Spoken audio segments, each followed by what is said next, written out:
And then make sure the angle is... No, I'm just joking. No, I mean, it should be, though. But it is recording? Yeah, oh yeah, it's recording. Ian, you mind if we do it? Do you guys mind if we do that again? Ian, I'd like the full intro you just did. The whole intro? Okay. So the first thing I did was no, I'm just kidding. Ladies and gentlemen, what you're about to see is one of the spookiest, most amazing shows put on by one of the lyric Hyperion's very own. From the tech booth now to bring you some spooky tales on the stage, give it up for Spookhari!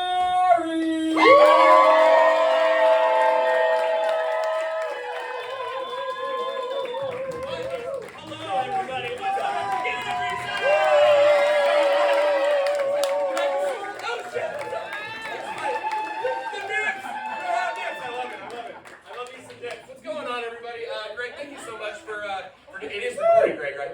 Yeah, yes! Do we need to, Ian, do you mind if we do it again? What's up, everybody? My name is Nidal. Hello. If you guys don't know me, I do work here. My name is Nidal. It's Nidal Bukhari, and yeah, I love me some scary stories. I love me some spooky stories. When I put this show together, I was like, I need to think of a cool name. Spookhari! That's kind of a mixture of my names. As you can see, my name is Nidal Bukhari.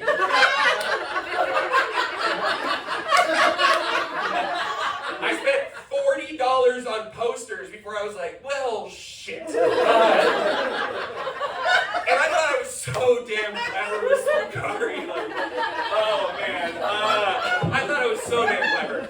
I am a huge fan of stand-up comedy. I'm a huge fan of horror and scary stories, and that's kind of literally what this hybrid is tonight. You guys are going to see some awesome people, some of my favorite comedians that I've had the pleasure of experiencing. Also, give it up for Ian up there in the booth. Nick is out there at the bar. Make sure at any point, if you guys want to drink, by all means, it's going to make the show go down a lot easier if you have a drink. In fact, I'm going to start with about 10 minutes or so, 8 minutes or so. If at any point during this, just get up. Just get up and go. We set up these nice little fire things in the very front. Thank you so much for sitting in the very front, everybody. Thank you. Okay, so I'm gonna try for a few minutes here. Just start. To be honest with you, the stress of like putting together a shot, my brain is like a million places, and I forgot I was wearing this hat, and so yeah, it's gonna be crazy. But everybody, so yeah, again, my name is Nidal. It is an Arabic name. My dad was born in the Middle East, and he met my mom, who was a beach-loving surfer hippie, when he came over here. So needless to say, there was a lot of sand in my house growing up. My dad always wanted to name his firstborn Nidal. It was a very important name for him in the Middle East, and he grew up in Jerusalem. He always wanted to name his first son Nidal. That's me. I have two younger brothers. Their names are Ryan and Connor.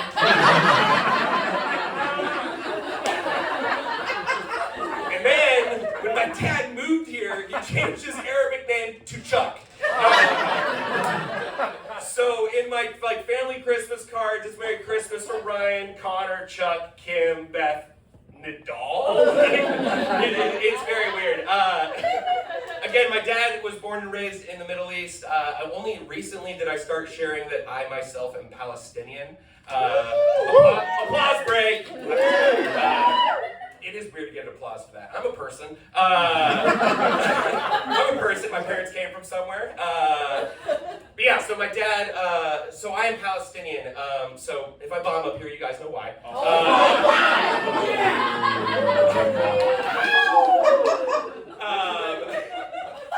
That's all I had so far. Honestly, when I tell anybody I'm Palestinian, if the Middle East always comes up, it always ends with, oh my God, I feel so bad for everything going on there, but it's such a complicated situation going on over there. And it really is. It's sad. I have had family. I've had the experience of having to secondhand, I guess, deal with that, and my heart goes out there. I don't know. Let me just get real serious with you guys. Anyways, whenever I tell somebody that I am Palestinian, who's seen Harry Potter? Does anybody know the movie Harry Potter? I feel like whenever I tell somebody that I am Palestinian, I feel like Harry Potter must have felt anytime anybody figured out that he was Harry Potter. they'd be like, oh my God, Harry, I'm so sorry. I'm so, and he's like, just treat me like a regular kid. And he's like, oh my God, Harry, I'm so sorry. I'm so sorry. And then like you'd have those like assholes who kind of throwing out little things like, you're gonna meet your own sticky hand.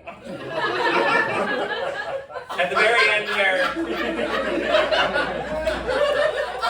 it's sort of like, that line is sort of hand-fisted into there, but that's just because I fucking love the Malfoys so much. They're my favorite characters, I think, ever to grace, like, anything. They're so hilariously racist and bigoted that it's, like, cartoony, and I absolutely love it when authors put themselves in their characters. They do crack me up. I absolutely love the Malfoys. Also, I thought about this, but just like I feel like Harry Potter, Hogwarts is sort of like Palestine, except that just at the end of the year it's being under attack. It's under attack all the time. So.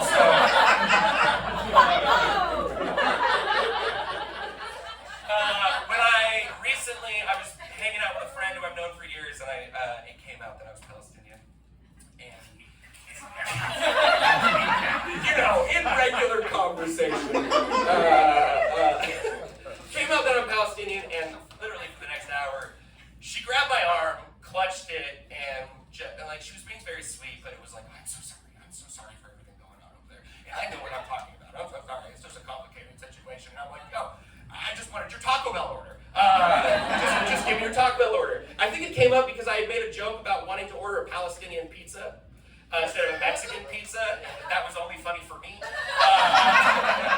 And then they were like, what? And I was like, you know, Palestinian pizza is like hummus and pita bread and Israeli-occupied sadness. But only I laughed. So thank you so much, everybody. But she was so nice. Like, she was trying to be nice. It's just hard when these moments come up because I don't like feeling out of place or out of normal. And I sort of also feel from the other end that it's like it's a projection, like a carpet bombing projection of how they feel. And yeah, that's probably not the best phrasing right there, but you guys get it. Keep it with the bomb jokes. I'm brown.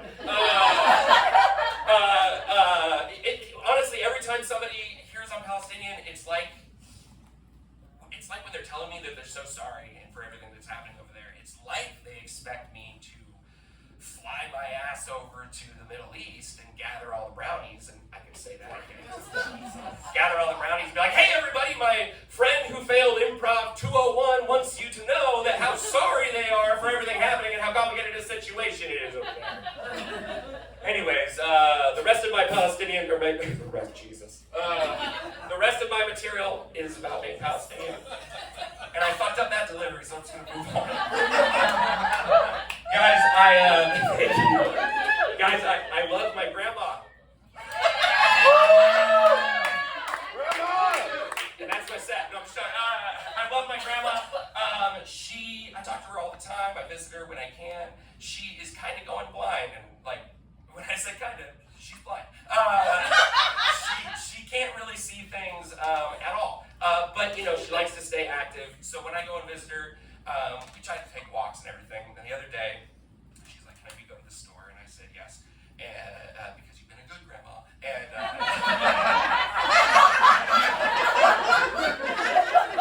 thank you for paying for my gas to get out of here, Grandma. Anyways, we get to the crosswalk. This might be very niche to me and me alone, but we get to the crosswalk, and I press the crosswalk button, and when it tells us to go, it starts rattling and buzzing, and then it goes, and I look to my grandma, who can't see that I'm looking at her, and I'm like, Grandma, I have no idea what it said there. I think we're supposed to go. And she has no idea. She can't see. I can see the little white guy on the screen crossing the street, but she can't see that. So this freaks me out because it's not very clearly telling her when to cross the street. We go to the store. We have a grand time. We end up coming back, and this time I'm like, you know what? We're going to try this other street because if I'm not with you, I'd prefer you not to use that crosswalk. So we go to the other crosswalk. We press this one. And this one, when you press it, it tells you when you press it. It goes beep, beep, beep. And then when it's ready for you to cross the street, it continues going beep, beep, beep. And my grandma's just standing there because she has no fucking fucking idea when to cross the street because it's just going beep, beep, beep the entire time. Very niche. I told you guys. I prepped you for this. I don't like it. I don't like that it's supposed to be meant for people who can't see and have a disability, and yet they have to stretch their other senses just to even make sense of what the hell the guy is even saying. Are you guys crying as to how funny that was? The last thing I'll say is this. I've gotten into this new tactic when I'm driving because I get very frustrated when I'm driving and angry and have the rage. Now, instead of yelling, I always tell people, "You're a piece of shit." Everyone's a piece of shit on the drive. But recently, I started doing this thing where if somebody's doing something that really pisses me off, I make sure I get up right next to them and I look right at them and I go. I want them to know that I'm not yelling at them, but I'm shaming them, and I hope that they feel that. And I did this the other day, and I could see the guy going, I couldn't even hear what he was saying, but he was yelling at me. I pulled into a gas station because I had to go to the bathroom, and guess who comes in behind me? The guy who I just shook my head at. And I go inside, and I'm like, oh my god. And I asked to grab the bathroom key. Of course, I have to leave to go outside to go to the bathroom. The guy gives me the bathroom key, and again, the key is that big. The board it is attached to is that big, and it says bathroom across the side. So when I walked out holding this whole thing under my arm, the guy looked at me and went. Anyways, guys, thank you so much for dealing with me.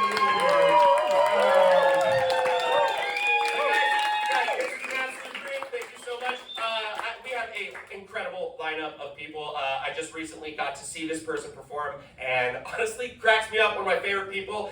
Please give it up for Katherine Yoon!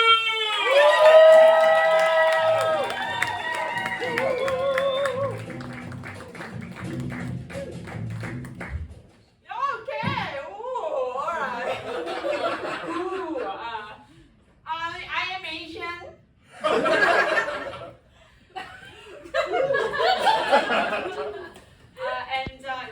Asians, we log our real emotions deep inside of us when we are at work. But after work, we go insane. Let's go fucking insane tonight. Who wants to chop me tonight? Sir, you look like you have a strong grip. Yeah.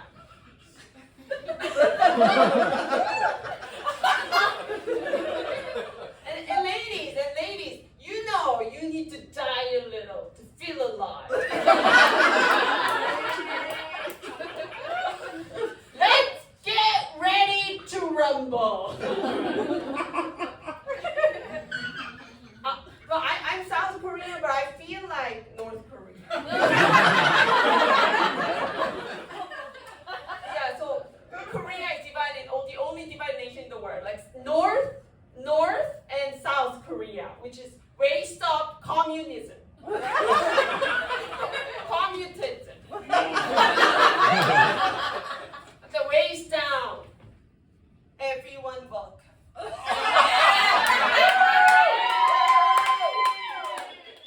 Everyone get in.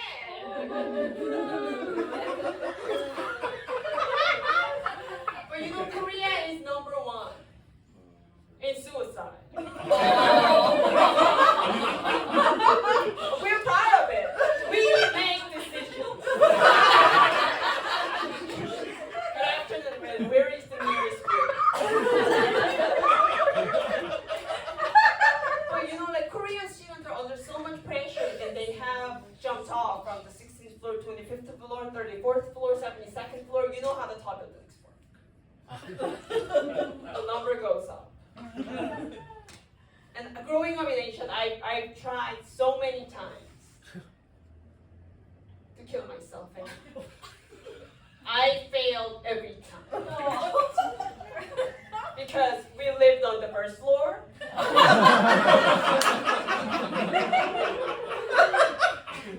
My parents just moved to the third floor. Let's get ready to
My dad is visiting me actually. Thank you. So you guys know that, and I live in this tiny studio apartment, and my dad and I have been sleeping on this queen size bed together. People, isn't it a little inappropriate to sleep on the same bed with your dad? And I'm like, oh, don't worry about it. I look exactly like my mother. He hates that woman. He cannot stand that woman. Trust me, my dad does not want to have sex with me. I've tried. Rejected. Get out of here. Okay. Guys, I'm gonna end on this. I love you guys. Okay, but I don't like sex. And because when you're having sex, right? Everyone's with me. You know how this works. And I'm like, it's kind of boring. And then the guy's like, let's switch it up.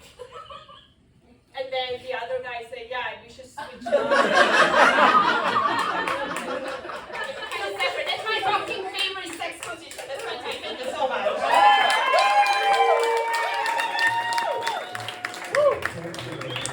Give it up for Katherine Yoon, everybody! It's my favorite sex position too. Okay, guys, we're gonna move right along. The next person up is a very close friend of mine, very funny person, and he's a cool guy. Everyone, please give a warm welcome to Eric Barnard!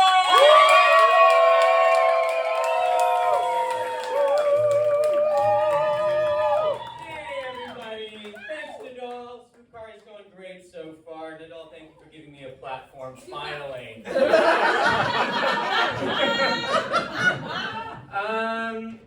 So it's my first set, actually. I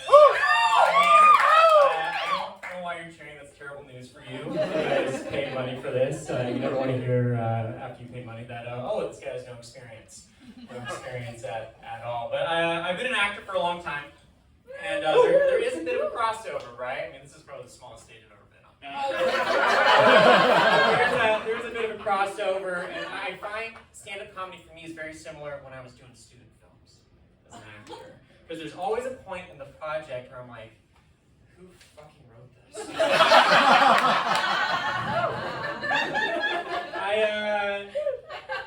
I'm going to get into my set now. It's been hard. It's been really hard for people. For people like me. I don't know if you can tell by looking at me that I'm one of the good guys. It's been really tough for us good guys lately because there's been somewhat of I'd call it an uprising lately of not good guys. Young impression, killed it.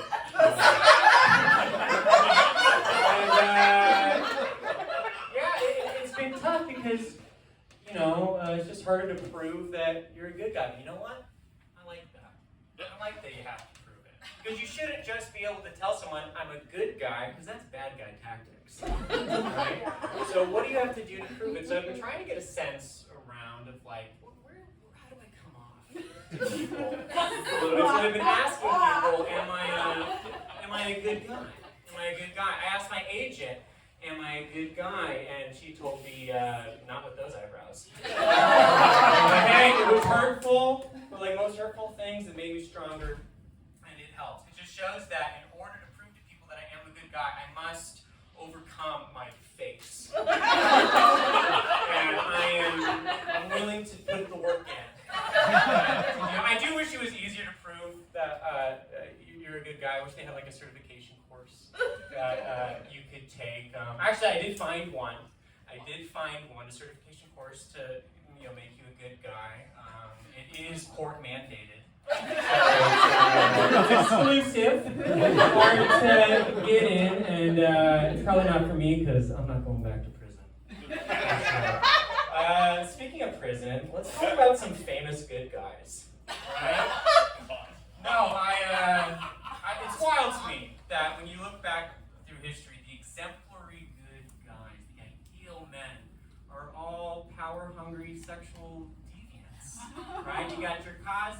got your Diddy's, you got your Gandhis. Ellen, right? I mean, fair enough. Ellen has not committed any sex crimes, and she hasn't been to prison, but she's a nightmare to work with. And you have to ask yourself which is worse, and it's sex crimes. Sex crimes is much worse. But I don't know if you heard, I said Gandhi. That went through me. Gandhi, not a good guy. For my whole life, Gandhi was like the good guy. And then I told someone who's on my good guy list, and someone said, oh, no. Just like all those other men, he fell to sexual delinquency. He, I guess I don't need to get into it, but I wish I could have just stopped Gandhi. Right before he's about to make his bad decision. I wish I could just get there and be like, Gandhi, just eat something. Underage, please. Just maybe get a little more glucose to the brain, you make better choices. It just goes to show, you gotta take care of your body. Your body's connected to the mind, connected to the soul, and that's who you are. So I've been trying to take care of my body. Little body fun fact for you. If you really, really have to pee, you're like 100 times more likely to lie to get out of the situation you're in so you can go pee. And this is true. This is true. And I know this because it's the only time my dad told me he loved me. More wine, Dad? More wine? No, I actually am very, I'm at a loss of words. No, I'm very particular about what I put into my body. I'll give you an example. This one, I was hanging out with some friends, and we were drinking, doing copious amounts of cocaine, and I got a bit of a headache. I got a little headache, and I told my friend, like, I have a headache, and my friend was like, oh, do you want some ibuprofen? And I was like, I've been drinking. What are you doing? Your body's a temple. I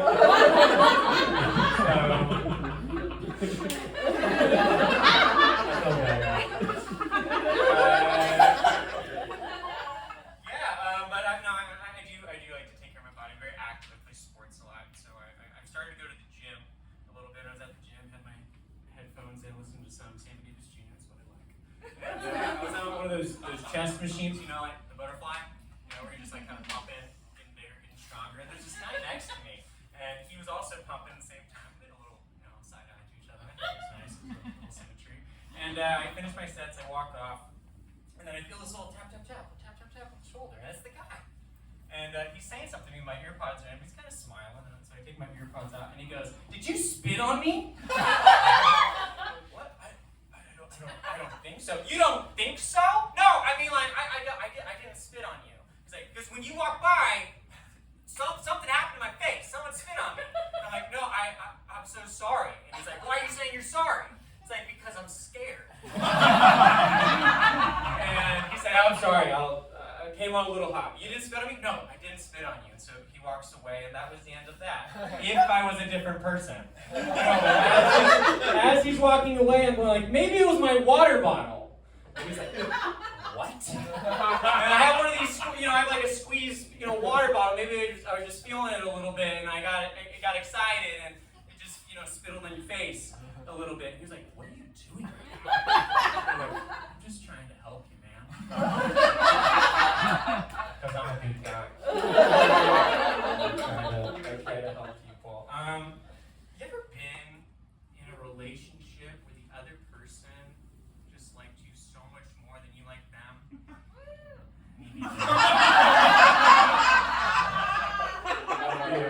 I know one person in that relationship, and she is my wife. No, actually, I did have an ex. And she was just so into me, like from right away. And I did learn to love her, but she was so into me. It was so aggressive. Her name was Jesus. And I call Jesus a she, because I'm not gay. And, I'm a little gay. I've definitely made out with like 5 guys in this room. So yeah, no, I had a personal relationship with Jesus Christ. like you sit, I told him, Jesus, I love you.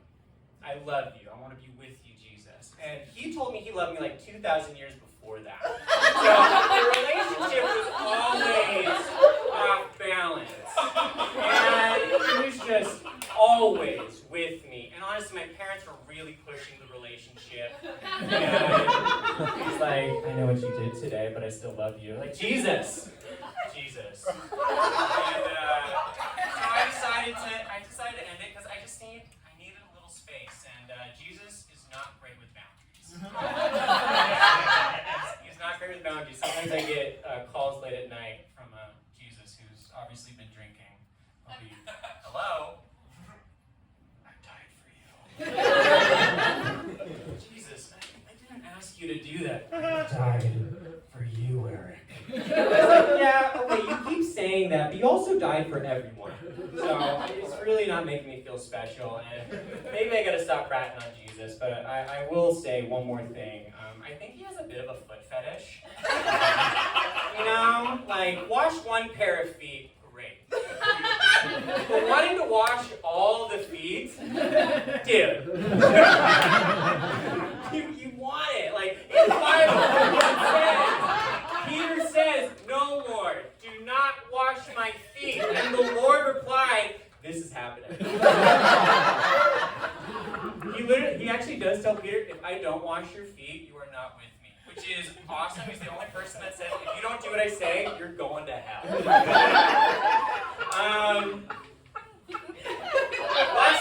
Last thing. I am trying to be a good guy. And I really am. How can I improve? And I can improve in this way. I can listen more. I'm a white guy. I have opinions and I like to say them. And but I've been looking up how can I listen better. And I have a tip for all of you hyperactive mental guys in here. And the key to listening is, can you listen? Stop talking. That's my set. Thanks, guys.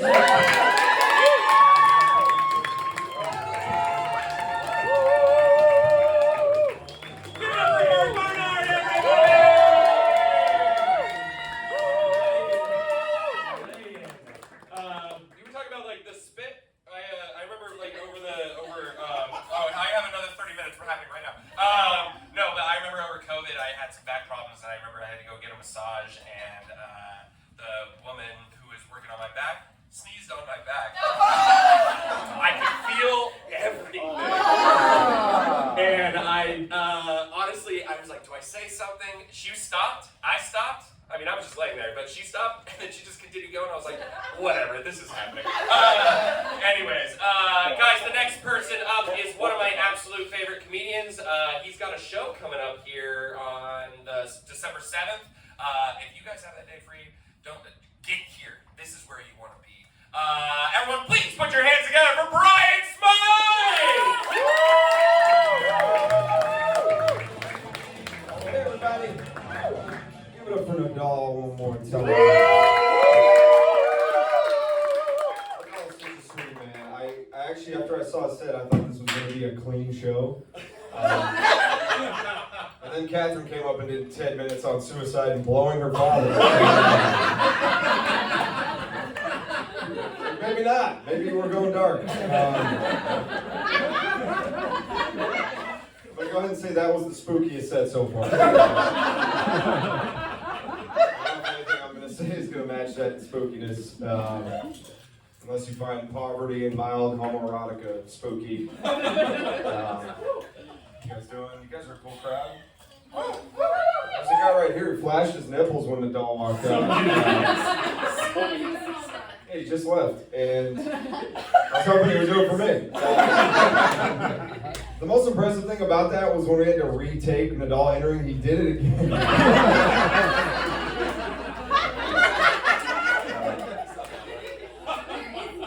don't know where he went. I mean, I think he's hammered. He's probably pissed. Someone else is hammered in the back corner when shouting about Hotel Cecil over there. I was like, it's under 7th White Claw on a Wednesday night. Yeah. Is that what he's doing? Yeah. Hey, get back in here, Daddy. Sure is. got a sweet crab leg.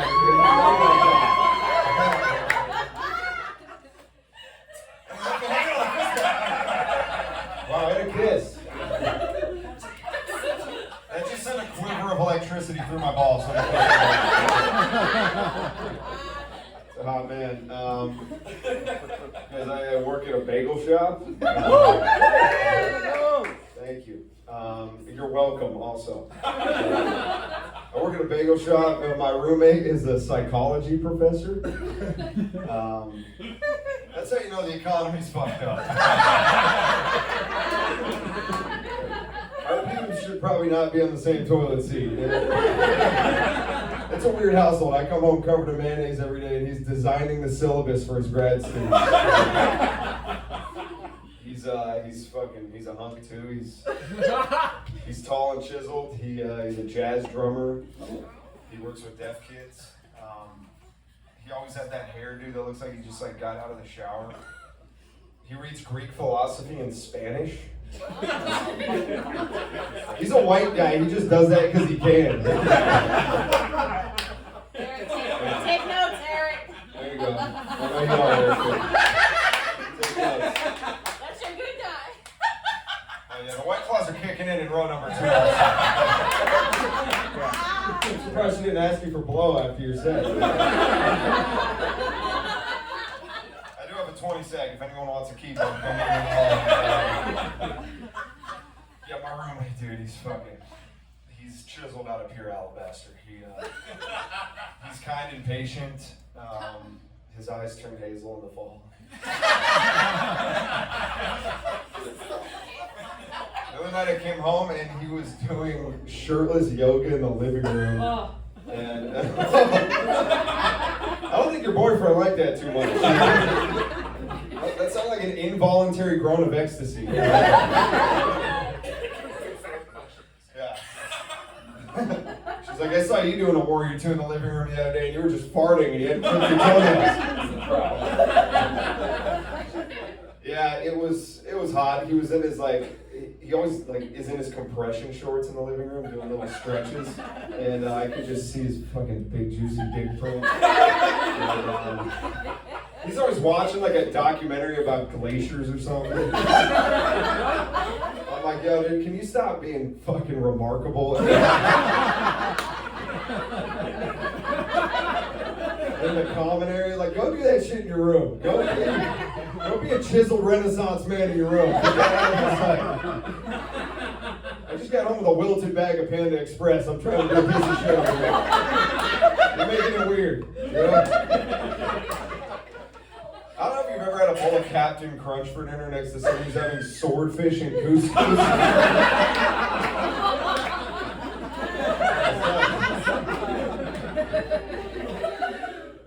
Hear some woman squirting in his room. The other night his door was, even this guy's got a boner now. He's like, all right, give me his number. Yeah, dude, I came home the other night and his door was cracked and there was some mist, steam coming from under it. And I could hear some flute music coming from in there. And I peeked in there, dude, I couldn't help it. And in his mirror, I saw he was doing some acrobatic fuck move. He had a woman sitting on his shoulders frontally, and his head was just buried in her loins. And, his head was cocked back, and he was just guzzling her juices, wearing her like a crown, as he should. Yeah. There's not a dry coochie in the room right now. I saw him, even half the guys are kind of somewhere between a boner. Taking notes. Yeah, taking notes. I saw him doing this and I was like, dude, I did not even know that was an experience you could give a woman. I can't even open a tough pickle jar for my friend. Every morning he wakes up, he's just so buff and joyful, and I'm like, can anything just go wrong for you? I think I miss living with losers. I used to come home to 5 unemployed men vaping in their underwear, and I'd be doing coke on a weekday. And I'd be I'm not doing that bad. I only do coke on the weekends. I used to live in a house with 9 men. 9 straight men. Oh my god. And every time you'd walk in, like a veil of body odor would just hit you. And I didn't know this was a thing, but wild mushrooms started growing out of our ceiling. Oh. I didn't even know that was real. We attracted a breed of fungus that could feed on testicle sweat.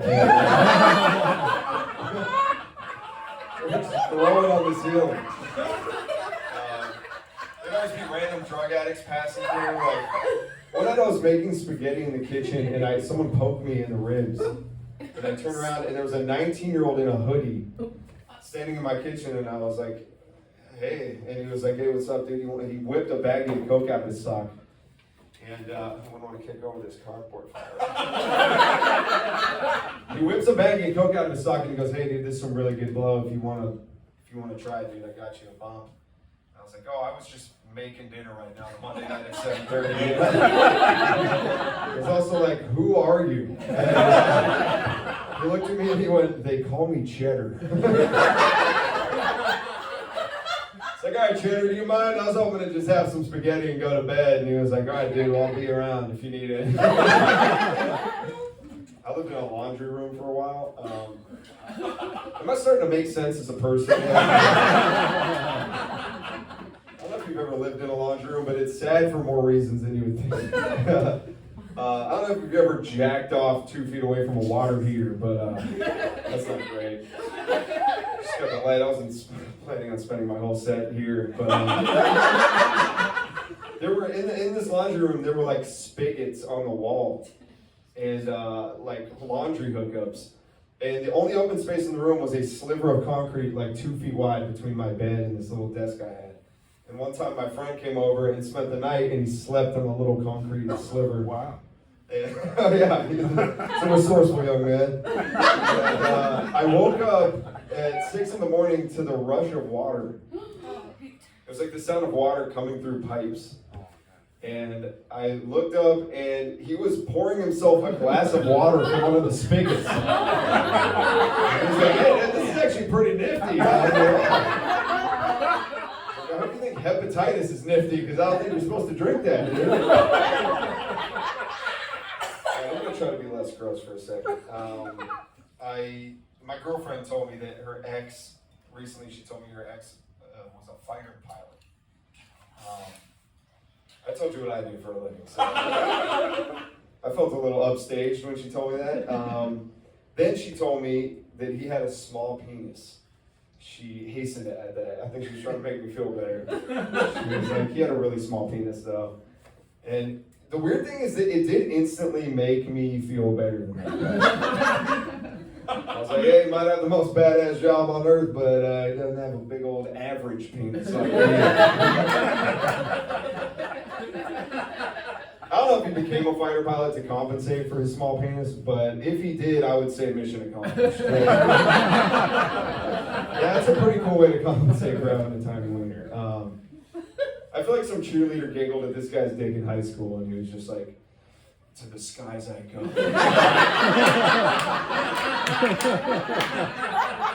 There's just leveling villages in Eastern Europe. He's going to turn his tiny wiener into a problem for our enemies. Pretty cool. What are most guys with small wieners doing to make up the difference? They just like picking fights at Dave and Buster's? He's a goddamn patriot. You guys are not gay, but despite everything I've said so far. But there was this one time after karate class in the late 90s where me and my buddy played with each other's wieners a little bit. We played a little game of wieners. And we were like 9, we didn't know how to like jack each other off, so we were just like flicking each other's wieners, punching them and kissing them. I know, right? Kind of cute. And at the time, I thought it was like silly and fun. And then I got into middle school, and I don't know if you went to middle school in 2002, but tickling another man's balls was no laughing matter. I don't know. I ran into homophobia for the first time, and I was like, I better not tell anybody about that game of wieners. So I became obsessed with repressing this. I I was worried people were going to find out about it. I was like, if the press gets a hold of this, my life is over, you know? I'd go to the swing sets all by myself, and I just have flashbacks of like touching my friend's shaft, and I would be like, all right, I just got to repress this for 70 more years, and I can die in peace. Then this unexpected thing happened where the world just got really, really gay. I woke up one day in my like mid-20s, and they had lit up the White House with rainbow lights. And I was like, damn, dude, do I need to start bragging about this shit? I actually don't think this game of wieners is gay enough. I gotta jazz it up a little for 2024, right? Like, it wasn't just any night after karate. I had about 5 Capri Suns each, and then I took off his karate and I had a couple bottles of wine and some gimp suits, you know. I was bottoming that night. We were like 9 years old. You guys, this set was spookier than I thought it was going to be. So thank you so much for listening. Give it up for Nidal.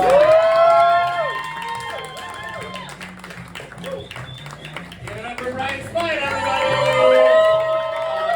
Again, we've got a show December 7th, right? December 7th, happening right here, guys. Definitely check that out. It will be awesome. Also, I remember like a few months ago, you talking about the wieners thing cracks me up so much. I remember messaging you, be like, Brian, I can listen to you talk about wieners for hours. And I was like, that was probably a weird message. We barely knew each other. All right, guys.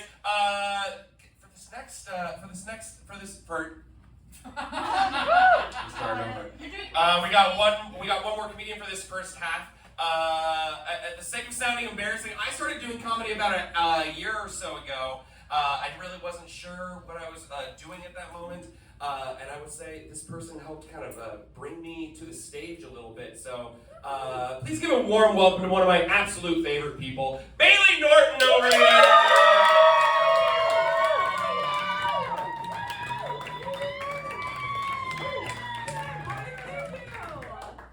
Give it up for Nidal. And for everyone, and for Brian, and Eric, and Catherine. Yes.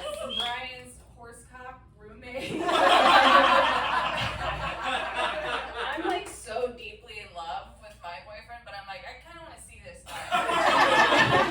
I'd like to see what he's got going on, just to know. How are you? You guys look well. Are you well? Good. Who's in therapy?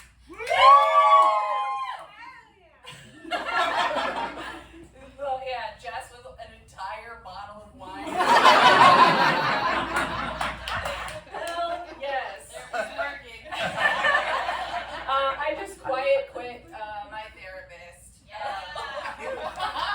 Thank you. She is and was a British woman.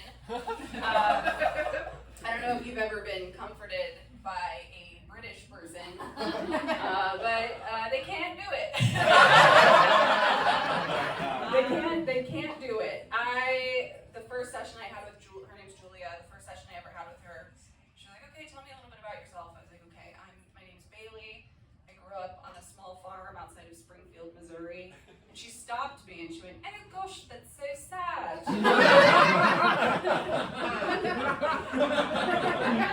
Just right away, "Oh gosh." And I just certainly hadn't even gotten to the sad part. I hadn't even broached the sad part. But I did tell her lots of sad things that I'll tell you now. This is mine. They tell you not to like quit therapy and do stand-up instead. But I am. So, I am. This is something I told her, this is something I shared with her that's true. My vibrator is broken. Thank you. Lots of people flashing their nipples at that. Back row. It is broken. There's not an amazing way to prepare you for what it sounds like, so I will just say it. My broken vibrator sounds like a victim of the tobacco industry. Is using an electrolarynx to repeat the word word no over and over again. That is, it's fully real, and if you want to picture it, you can. It is me doing the best I can to.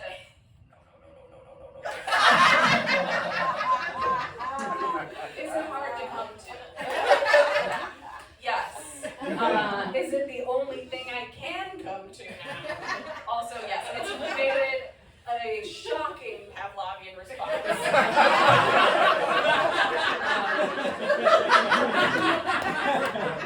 to being denied. It's a nightmare.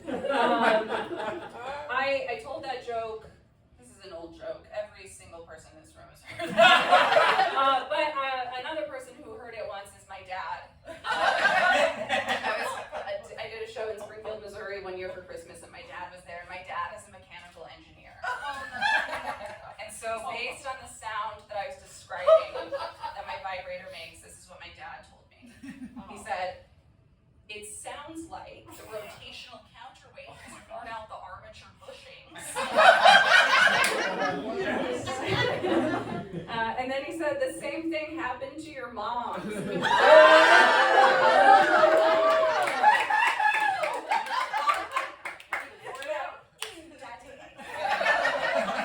Daddy, stop.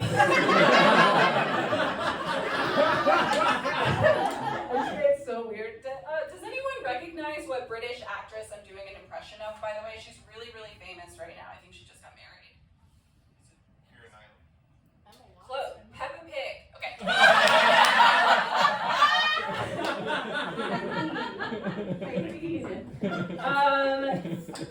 You wouldn't know this just by looking at me, but I am really pretty.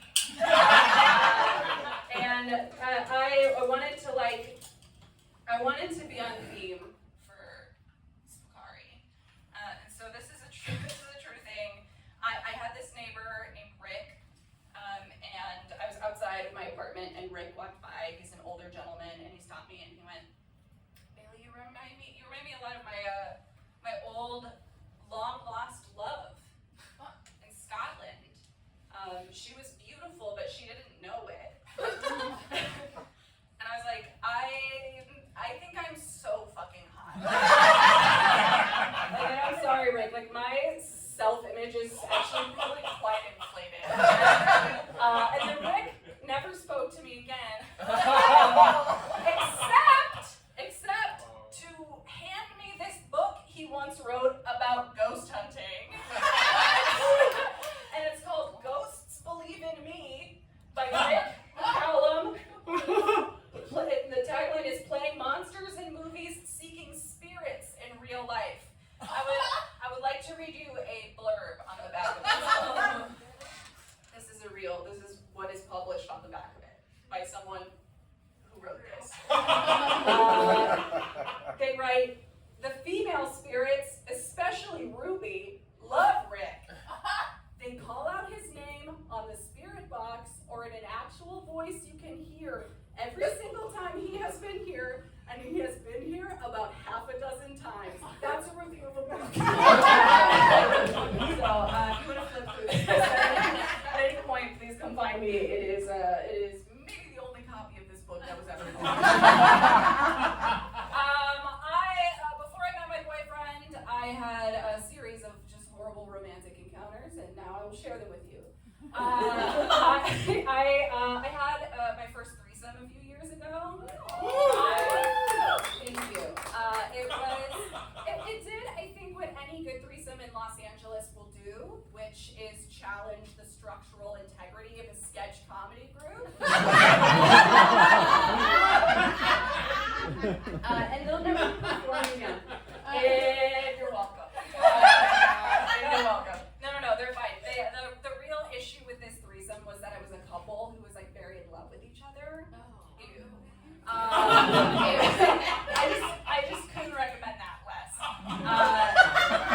The way that, so during the threesome, one of them like looked at me and then like looked at his partner and then to me was like, "That's my fucking soulmate." And then I'm just there. I went, yeah.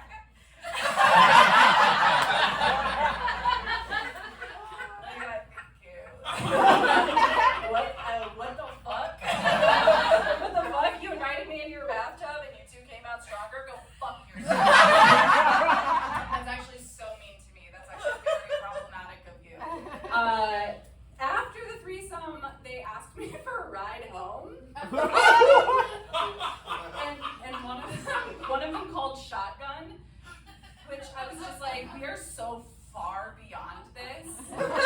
Like, we all should be in the driver's seat or nothing. And it was just so, it was awful. And I want to tell you one more of these. I don't know how, I think soulmate's such a strong word. I went on a second date with someone like 8 years ago, who did not want to tell me where we were going. So we were in the car, and he was like, close your eyes, not yet, not yet. And then we get there, and he's like, ta-da, LA gun range. Oh. And I moved away from Missouri to avoid that second date instinct. But I was like a good sport. Has anyone here ever been to a gun range? Yeah. Whistles, yeah. If you've been, you know, you get to pick a poster to shoot at. And I picked this poster that I thought was so romantic. And it was this man like embracing his woman like this. And I was like, I'll take the couple over there. And the guy was like, that is a hospital.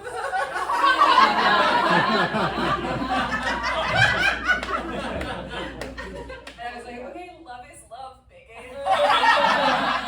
I'll take them. I proceeded to exclusively shoot the woman. She was the easier target. It was the challenge of the poster. I'm not good at shooting. Anyway, this guy and I didn't work out, and it's for that reason. It's for a couple of reasons. One of them is because during an intimate moment, he was trying to dirty talk, and he said this: "Do you like that thick little dick?"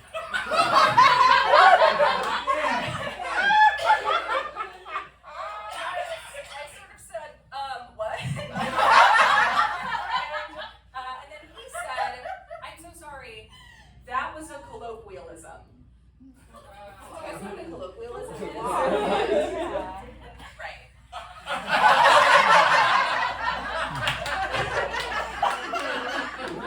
Right. And so I just sort of didn't say much about it. But really the biggest thing was that when I started dating this person, I think I was 1 month into doing stand-up comedy, and he was 3 years into doing stand-up. And we went to an open mic together, and we both bombed. And I was not upset about it. I didn't care. He cared so much. He cared so much. And so we were in the car, and I was like, you know, like, it doesn't fucking matter. It's an open mic. The stakes are low. Like, I still like you. I still had a nice time. And he looked at me in this way, you know, like when men are allergic to perseverance. I was like, today's a new day. He was like, breaks out in hives. It was like, he looked at me and he said, you know, you're not great at this, right? Damn. I know. I was so pissed. I was so upset. And I like didn't quite know what to say for a second. And then I was just like, okay, here's what I think we do from here on out. I think that you can go bomb your thick little dick off at open mics by yourself. And then we broke up. And this ends so predictably. So say it with me if you know. Now that guy's a pastor. Okay. Thank you so much, Bailey. Give it up for Bailey Norton, everybody! Oh, man. Okay, guys, so we are actually going to take a brief intermission here, and then we're going to come back for a little spookiness. Thanks, everybody! I don't know, I think we're good. Guys, what a cozy camping situation we have over here, everybody. I think it's time to share some scary camp stories around the fire. I want to make sure, you know, we kind of lubed ourselves up with a little comedy, but lubed ourselves up. But now, you know, I want to make sure that tonight, you're thinking about all the scary. I don't know. I didn't really plan this second part. But if you guys are shaking in your boots, then I've done my part. Okay, so we're gonna share some scary stories. I'm gonna start off with one because it's fine, but just to kind of get us into the pace. Everybody's gonna be able to kind of interject. Feel free to. Oh, Catherine, give it up for Catherine over here. Feel free to interject. I am holding this mic, but it's gonna be for them. Just grab something if you like. So I have a little scary story here. I love some comedy. I love some scary stories. I was hanging out with this girl in like junior high. I was dating this girl, and dating. We were holding hands, and we broke up. And then I was about to head to high school when we reached out to each other on AIM. My name was Jacques Von Blue on the AIM. That's not really relevant to the story. I just really wanted to share it with everybody. Can we all go around really quick and just say Yes. our AIM names? What was everyone's AIM name here? I was Rodeo Chic 6989. Oh, Wow. Sexy. I never had one. You never had an AIM? No, sorry. MySpace was really big for me. Yes. Christian household. The only one I feel comfortable sharing on stage is Sly Midget. I was like 4'6" in middle school.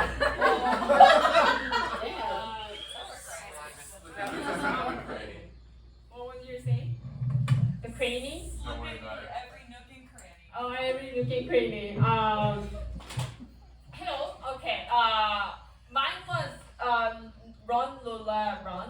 Do you guys know that? Yeah. Run Lola Run. I can't say that. You chose a difficult one. It's hard for me. So Jacques Von Blue reaches out to my girlfriend at the time, and she's like, "Hey, I have a ghost in my house," and I'm like, "Well, this is my perfect time to get a little kiss." So she lived a few blocks away from me. I literally ran over to her house. I had a flashlight, and I was like, my thought was, if you can capture ghosts on camera, then you should be able to capture ghosts with a flashlight. So I literally was like, thinking that would work. So anyways, we go over. Do you guys remember Puddle of Mud Blurry? That was the time. So we're hanging out in her office. We're doing some Puddle of Mud Blurry, listening to it. We go into her living room. She goes and sits on her couch. I go and sit on a separate couch because I'm too afraid to sit next to her. I sat on the giant L-shaped couch. She sat on the love seat, and I chose the giant L-shaped couch. Anyways, while we're looking at each other from across the room, dead silent, no one in her house. The only way I can ever explain this, and it's not going to sound crazy or fun or anything, but it was a ghostly moan, is what we heard. And there's no other way to explain it, and I know that just sounds kind of dumb, but Can you do them? it was, oh God. It was literally like It's similar to the moan she let out when I described my room. the same. Anyways, I remember looking at her in the eyes. She looked at me, and we realized there was nothing else that could have made that sound, and just our hearts just went. Nothing sexy was happening, so our hearts just went icy cold. She was like, "It happens upstairs," and I was like, "This chick is crazy and trying to mess with me." We go upstairs, and the room that apparently it happens in, they had emptied, and there was just stuff in the room. And this is when I was like, "Oh, maybe this is real." And when I opened the door, she screamed. I don't know what she saw, but it was upstairs. I jumped the entire flight of stairs and I ran out. Yeah, I left her. She's living with it. She already it's my new experience. It scared the shit out of me. We didn't talk again after that. I think that's really brave. You didn't even tell that story.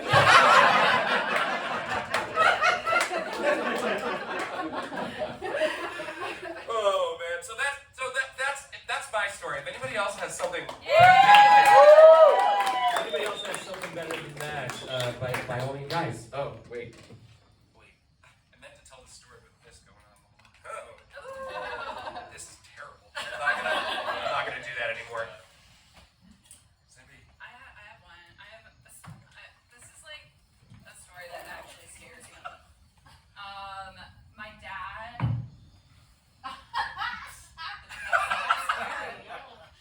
I usually don't tell this with that context being known.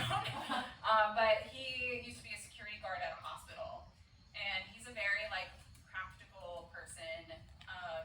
And he tells a story that honestly he's been telling my entire life, and he really believes he's not making this up. He's not the type of person who's a creative writer enough to come up with a ghost story, and so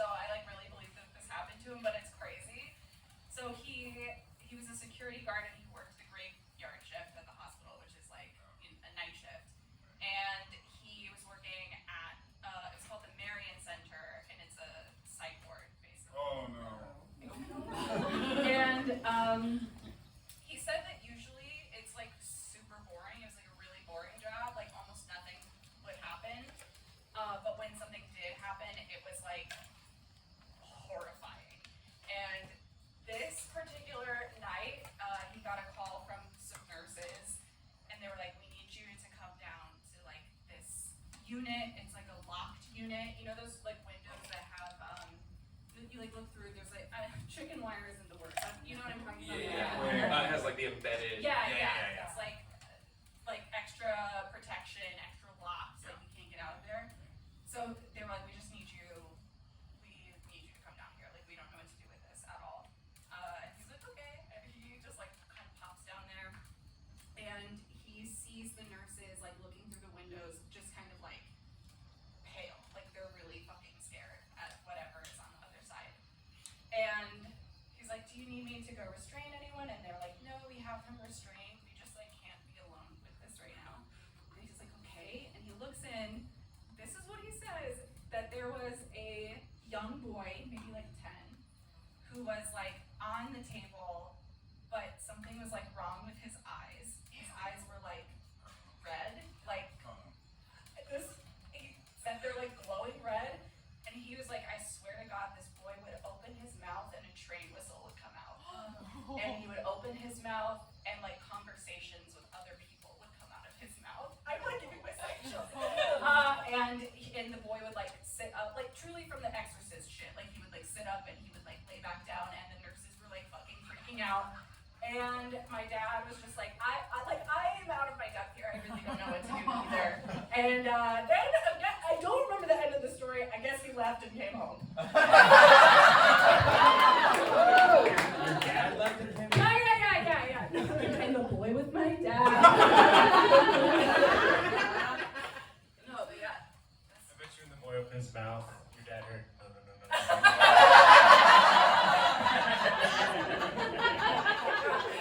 I stole that. Possessed little girl. Yeah. But that's, he saw like multiple possessed people working this job, and he is like truly, still to this day, he's like, I don't really believe in that stuff, but that's what I saw. He's asking for it. Yeah. You should have seen how he was dressed. Like,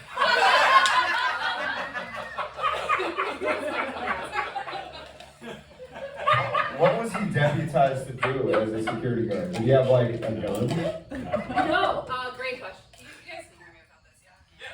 He would just like restrain people. Like he I think maybe at one point had a taser, but like it was mostly like karate. But like he would get like, you know, people would like rob the vending machines, and he was supposed to go like stop them from doing that, or you know, he would like put handcuffs on people who were like violent towards other patients or whatever. That was like his main. So the hospital's like, we hereby authorize you to use karate on these possessed, on all the possessed 10-year-olds on the ground. Let the vending machine thieves go. Yeah. Not tonight. We've got a new thing for you, Bob. Yeah, that's the story. I feel like we should have some sort of reaction at the end.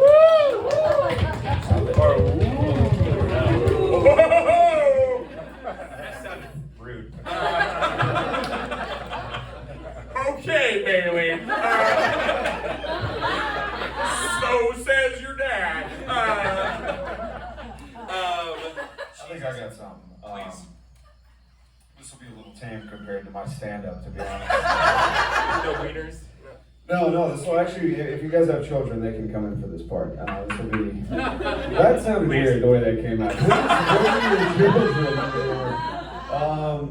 Okay, so I was a PA for like a year. You guys know what that is, yeah? We're on Silver Lake. Yes. I was a production assistant, which is mainly picking up water bottles and like, you know, going on food runs to Chipotle and making $120 for a 15-hour shift. So are you guys familiar with the Hawthorne Mall? Yes. Okay, we got one person. There's a shopping mall in Hawthorne. which the Northridge earthquake mostly destroyed in like '94. And they condemned the building and they closed it off. And they were gonna demolish the building because a bunch of squatters and people started hanging out in there and people were doing drugs and sacrificing goats and shit. I don't know. Then some. Wait, what? Hold on, is that real part of it? No, I'm just trying to make it spooky. I was like, hold on. Written all. Gotcha. Bro, I thought this was Spookhari. Sorry. Anyway, they're a little too spooky. All right, that's all I did. Anyway, apparently some enterprising film executive realized that it was a perfect location to shoot scary shit at. Because it was full of graffiti, it was creepy, it was rotten, there were fucking, homeless people in there, and it was scary. You didn't have to spend any money designing a set, so they kept the building. They actually filmed The Walking Dead in there and a bunch of other shit. So you can recognize, once I got in there, I recognized a lot of it. And this was a Call of Duty commercial I was working on. They have some zombie version of Call of Duty. I don't play video games, so you guys probably know that. Yeah, so that's what we were filming. It was like the zombie fucking Call of Duty. So I think it's like zombie Nazis. yeah. Oh, that explains why there were guys walking around with swastikas. I thought they were just kind of a weird crew. I wasn't gonna say anything. I was like, I'm white, I'm just gonna blend in and not ask any questions. Pay me minimum wage and I won't tell anybody. Yeah, so there were undead Nazis everywhere. I was gonna leave that detail out. But, this was at night, it was in March, it was raining, and we went deep into the belly of this mall. And it was like, I was in there, I was like, there's no way this place is secured. It's just you couldn't possibly, it's huge. And every window in there is broken and there's creepy mannequins in the old storefronts. It's like an indoor mall. And there's escalators that all the glass partitions are taken off. So they're just these weird slides that are just open. And they sent me up on the roof to go cover it. There were all these skylights, they're on the mall.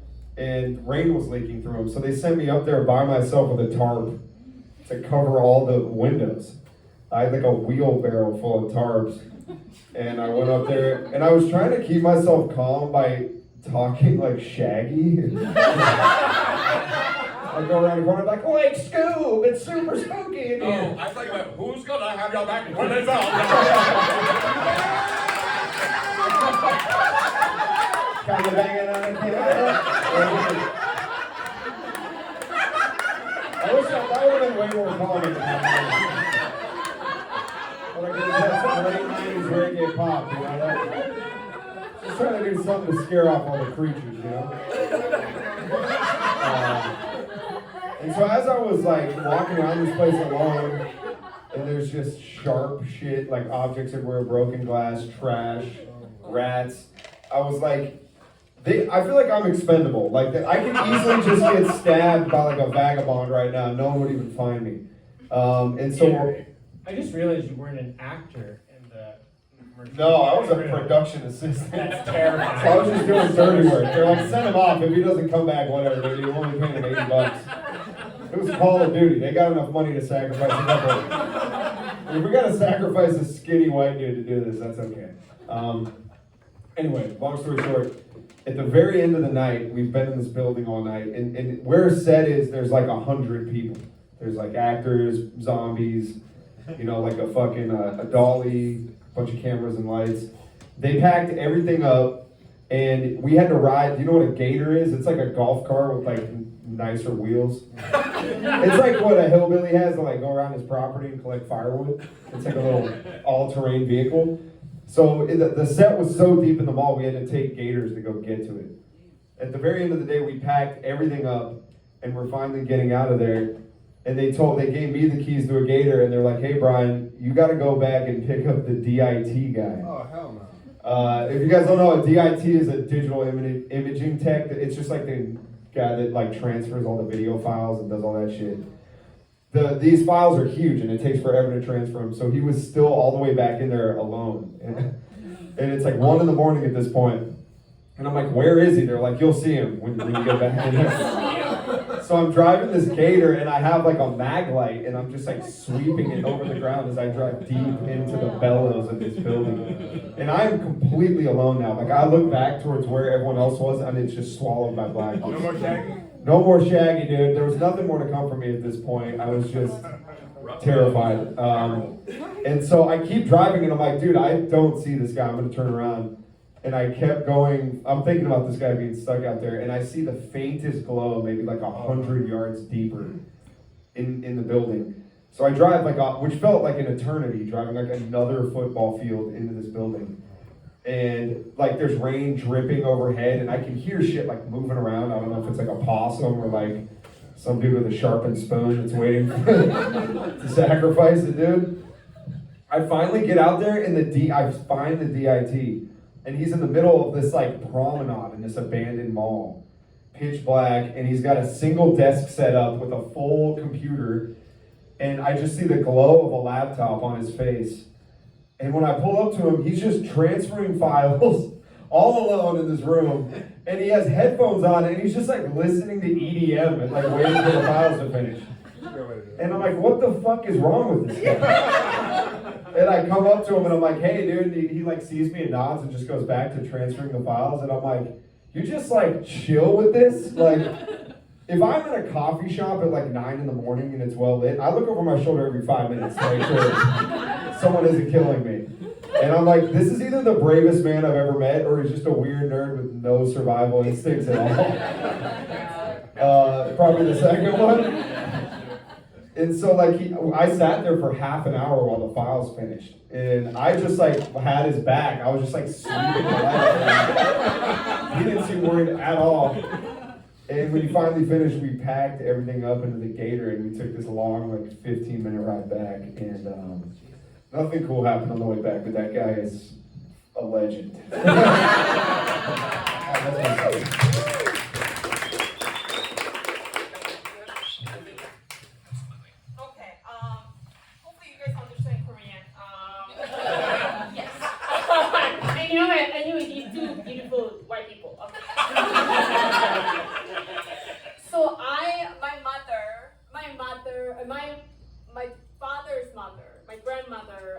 When she was dying, my mom was sitting next to her by her bedside, and my mom was pregnant at the time with me.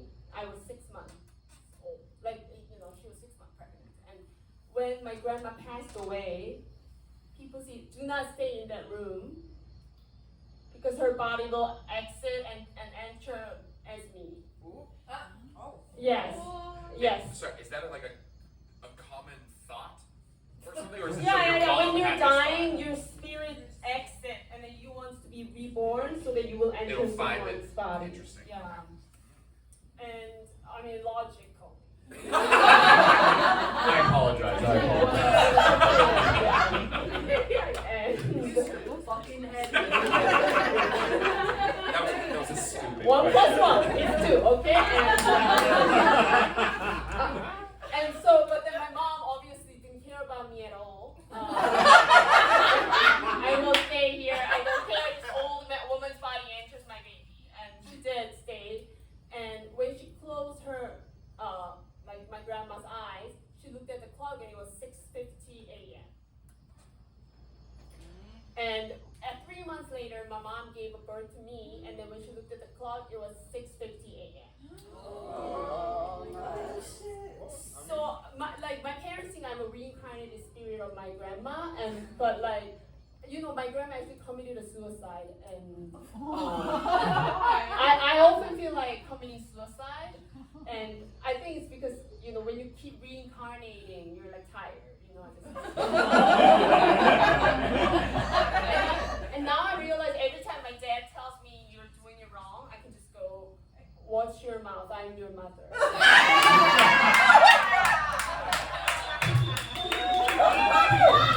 Did your grandpa ever give you looks? Come on. Oh man.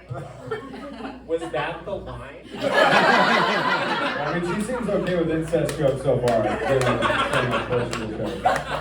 is the luck. We're done. The show is over. Oh man. I don't have a spooky story. Nice. I was raised well. And, but I'd like to, does anyone in the audience have a spooky story they'd like to say? A spooky story if somebody has something they want to share here.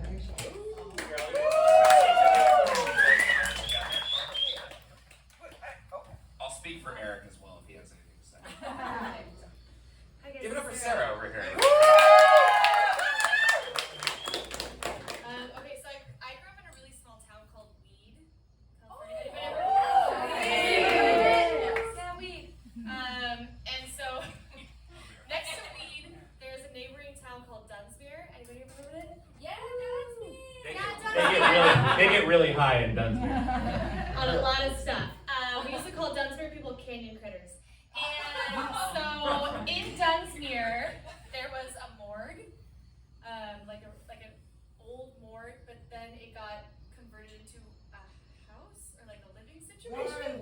Nope, already hate this. And so this family that I knew, this guy that I knew from school, his family bought the morgue, and so he lived in like the apartment above, but then I don't know if his parents stayed in the house. I'm not really sure what the situation was.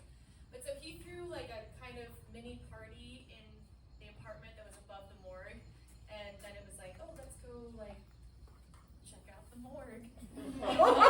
Like walk through the morgue, and so we were like walking down, and it was a couple of friends and I, and then that guy that lived there, and then like maybe a couple other guys. And at one point, it like started to get just like really creepy and like feeling weird, and everyone was like, "We're gonna go back up to the party and like keep taking shots of Captain Morgan." And I was like, "I'm gonna keep going downstairs and keep checking it out because that sounds fun." And so then we like get down to the top of these like basement stairs, and the guy was like, "Oh yeah, this is where they used to drain the fluids from the bodies because it's a morgue." Yeah. And I was like, "Oh God, I have to pee so bad." And he was like, "You could go into the bathroom." Is that now or in the story? We're gonna stop this. Oh no! Ah! I do have a really small bladder, so I have to pee often. But so we were at the top of the stairs, and I was like, "Is there like a bathroom situation?" He's like, "Well, do you want to go down?" I was like, "There? To pee?" He's like, "You could." I was like, "Okay." And so I like took the first few steps down, and I swear to God, I don't believe, like, I don't know what I believe, but I got to like down a few steps, and I swear I could hear like whispering, and just like little like, and I was like, "No!"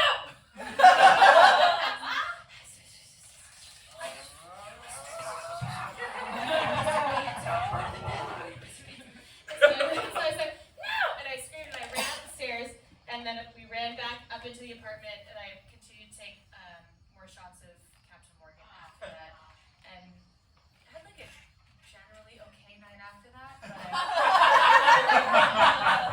there was also a hamster in the apartment, and I named him Nugget, so that was cool. Give it up for Sarah over here, everybody. Guys, I think that we have reached the end of our show here. I just want to say, first of all, thank you to everybody up on this freaking stage. Some of my favorite comedians, and yeah, you guys had the absolute pleasure of being able to see. Thank you to you guys for all coming to the show and spending your pre-Thanksgiving with us. And does anybody have anything they'd like to say specifically? Okay, guys. You guys are a great crowd. Yeah, you guys are awesome. Give it up for yourselves. Happy Thanksgiving, everybody. Thank you so much. Next time this show might be called Bukhari.